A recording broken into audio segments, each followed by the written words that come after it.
What little girls are told versus what little boys are told.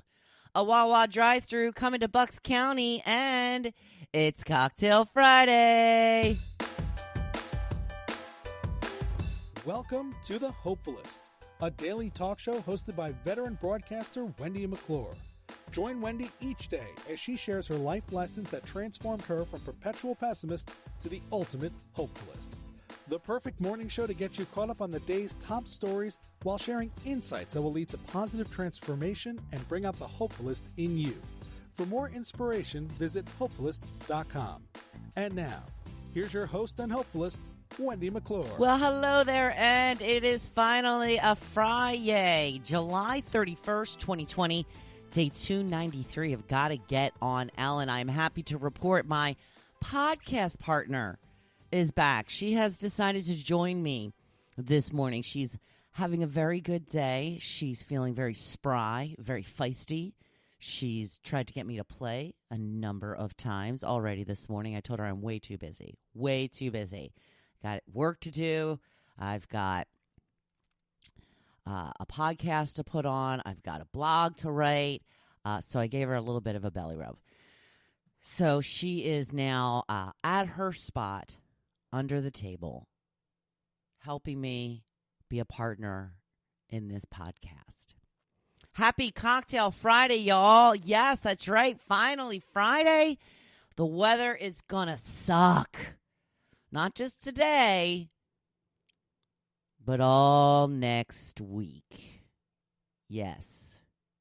This is my fault because I finally have some time to actually just enjoy life here at the Jersey Shore. So it's going to rain every day. I apologize. Completely my fault. Now, tomorrow is supposed to be very nice. So let's all look forward to tomorrow. But, of course, we can always have some drinks somewhere on a Cocktail Friday, right? So I finished my speech, my event. I think it went pretty well. I'm pretty happy with my performance overall.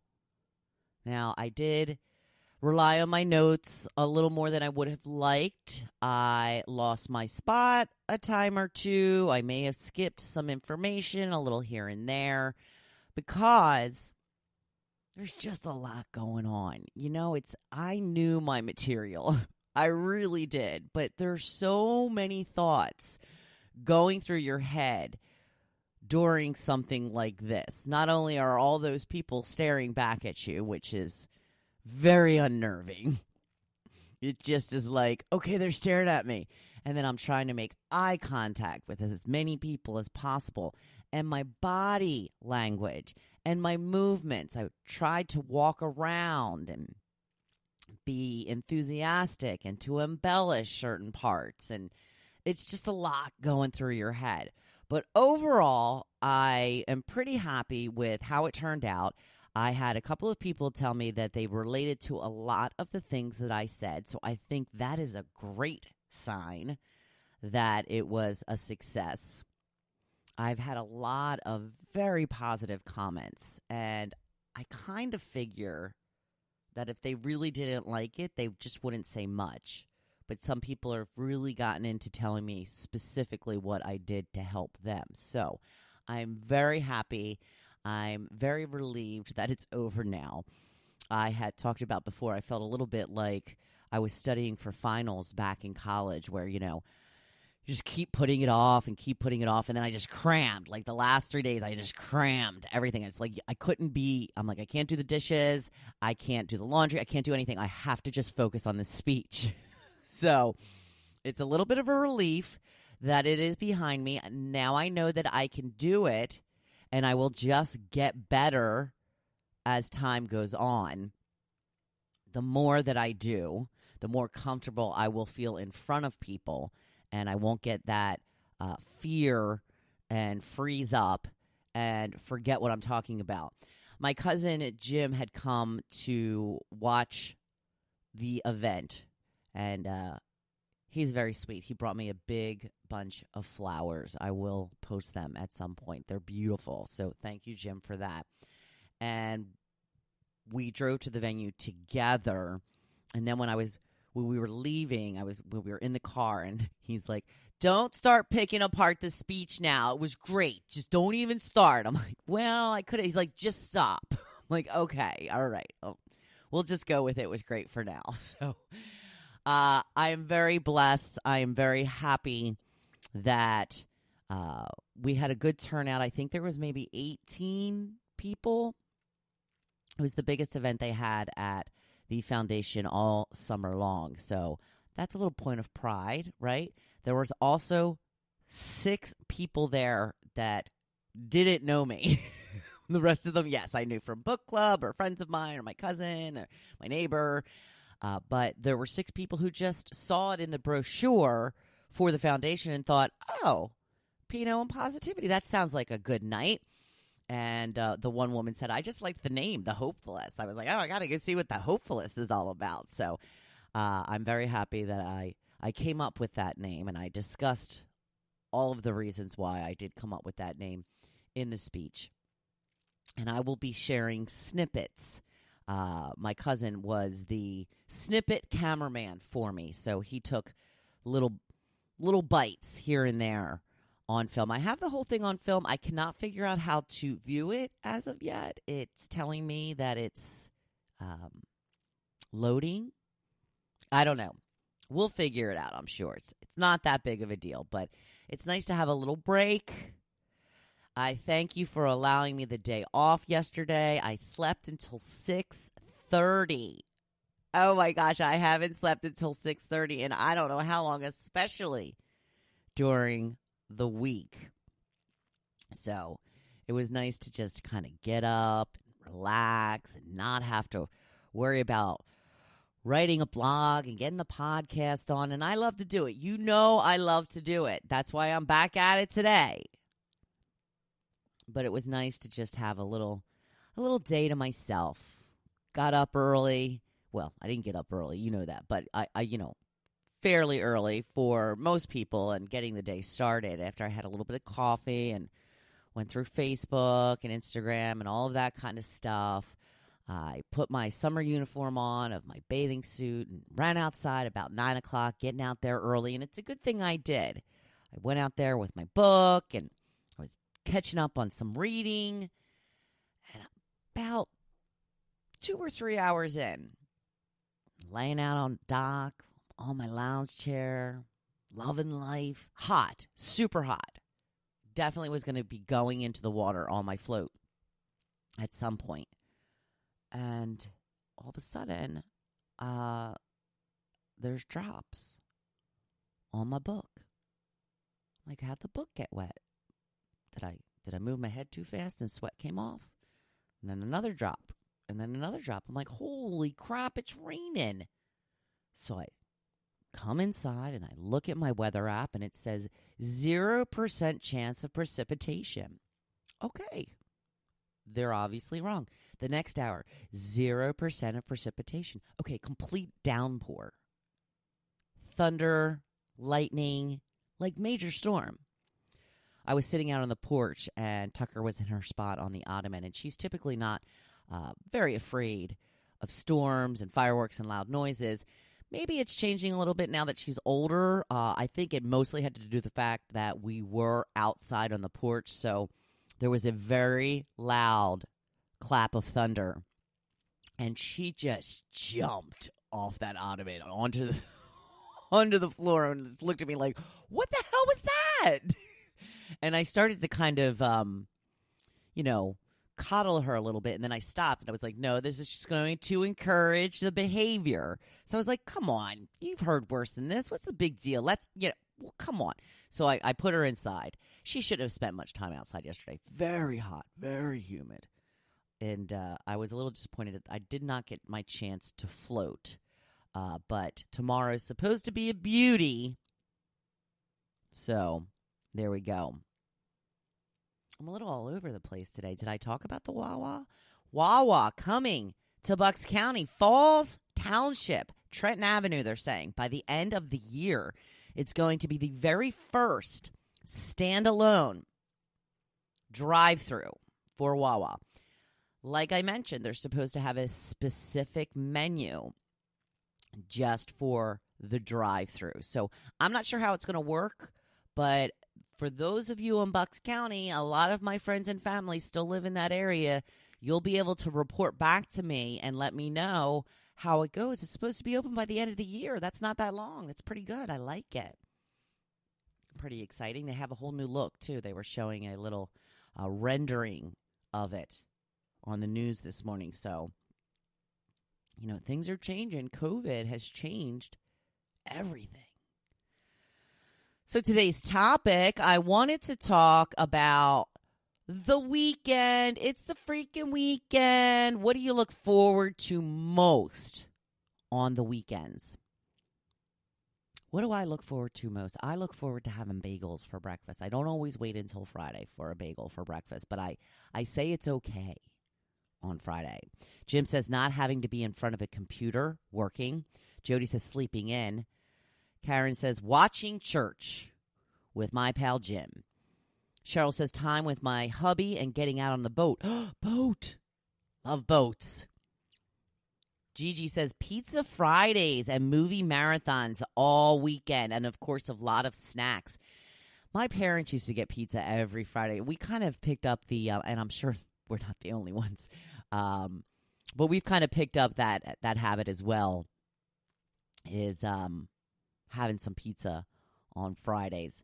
Sandra says she looks forward to church. Lori says she's looking forward to spending time with family. Marnie says travel. Marnie lives in Germany, and she has, wow, I mean, for real, just traveled to so many different countries since she's been there. She's been there almost a year, I'm going to say. Michelle says spending time with my husband, going out on our boat. They have a big sailboat, long bike rides, and laying around watching TV. So other than spending time with her husband and going out on the boat, it's really pretty much the same thing as during the week. That's my sister. I'm allowed to bust on her a little bit. Marcy says naps. Oh, love naps. Denise says spending time with my son. Larissa says turning off my work computer. And Kate says no alarm. Yeah, it's nice. I'm sure my husband loves the no alarm part. Of course, he still usually gets up around the same time that the alarm goes off anyway. Around the same time, or sometimes even earlier. I'll wake up and I'll be like, how long you been up? He's like, 2 hours. And I'm like, why? He's like, I got a leg cramp.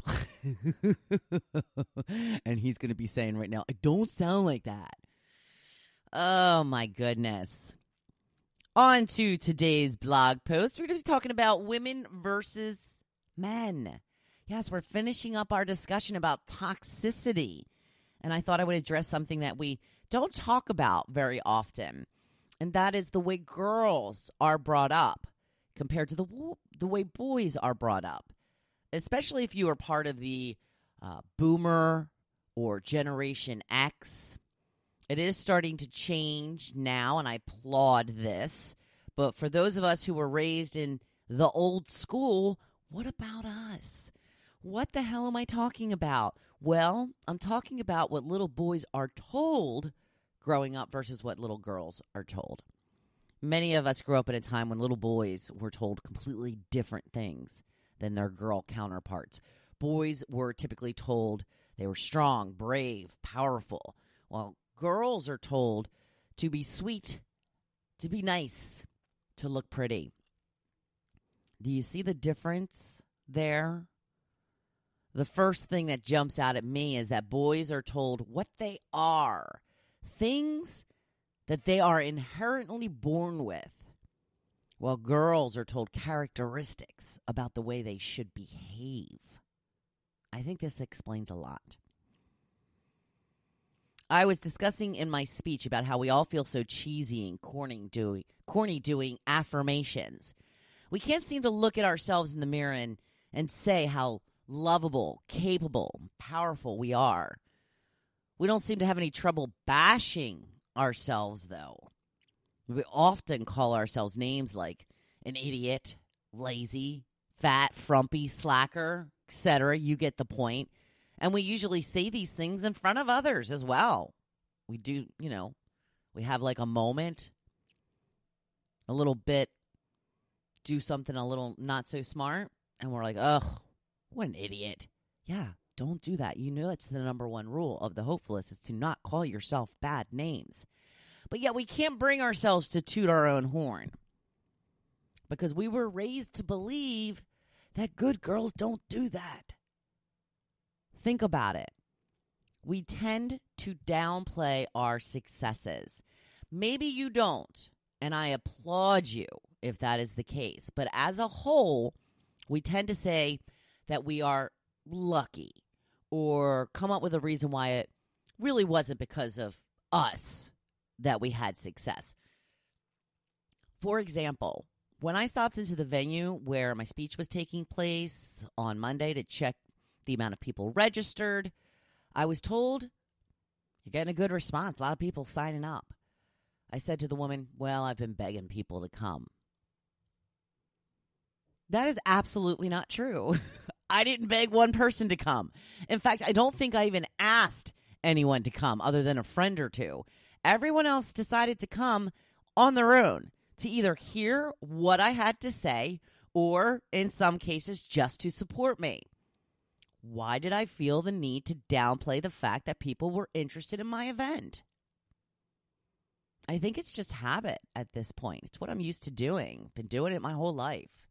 I always say things like, I've been lucky, or just kind of dismissing all the hard work it took to get where I am. I think we all do this.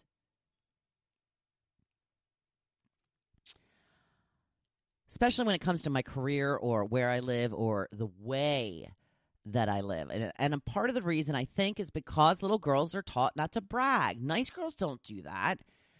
And when women do have the nerve to applaud themselves, they often get torn down, especially by fellow women.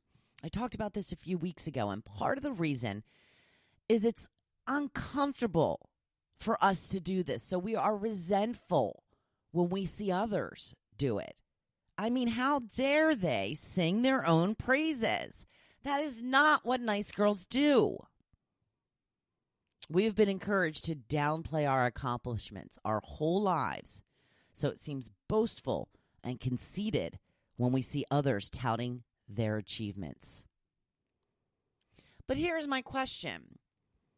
Why do we have no problem speaking out loud what we don't like about ourselves, but can't bring ourselves to sing our own praises? I mean, we should be able to do both. If we don't have a problem with one, we shouldn't have a problem with the other. We only have comfort in knocking ourselves. We women are true warriors. We accomplish so much. We endure so much. Why are we afraid to say that we're proud of what we've done? Now, if men pushed a human out of their body, do you think they would ever stop talking about how hard that experience was?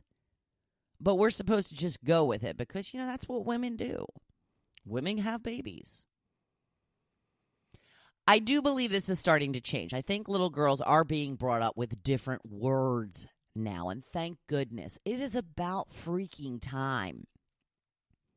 But we can turn this around for ourselves, too. How? Well, start singing our own praises.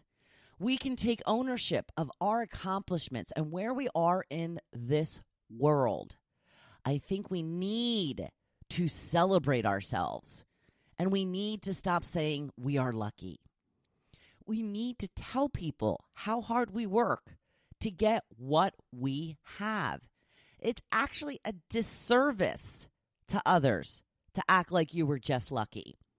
No, it wasn't luck. It was because of all my hard work. And you can have it all too if you work hard enough. The people closest to you know your heart and that you're not bragging or being conceited. You are merely doing what men have been doing without judgment for years, tooting your own horn. So start doing it. And hopefully soon it won't be taboo. Let's lead the charge and be the change for the little women coming up. Next week, we will start our focus on living with intention. I'm very excited about this portion. It starts with a focus on health, and I'm just so excited to share all of the things that I have learned in the last year or so about living with intention and how much it changes your everyday experience. And oh, yay for Friday. Yep, it's Friday. Hope you can grab a cocktail later. And I hope that you have a fantastic weekend. Whatever it is you do, be safe and go be a badass. You know I'm cheering you on. Thank you for listening to The Hopefulist, hosted by Wendy McClure. For more inspiration, please visit Hopefulist.com. Thanks, and we'll see you tomorrow on The Hopefulist. Oh no, Tucker's eating her new little dolly. Dolly's going to have to go in the trash later.